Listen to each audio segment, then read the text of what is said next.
Digi dă semnalul. Începe show-ul cu energie maximă. Rămâi conectat. Salut și bine ați venit. Pare rău că nu și colegele tale aici. Ne-ați dat o energie absolut fantastică și vă mulțumim frumos.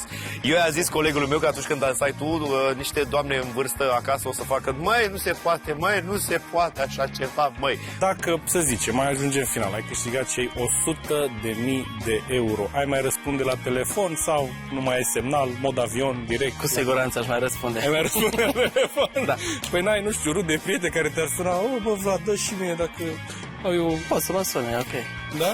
Că nu le dau nimic. Dacă ajungi în finală și câștigați 100.000 de euro, te rog să răspunzi la telefon așa: Digi mă sunați, Digi mă sunați. Nu? Da. Mulțumim frumos. Ați fost foarte mișto. Ne-a plăcut foarte mult. Succes în continuare. Și faceți treaba foarte mișto. Bravo. Mulțumesc. Mulțumim mult.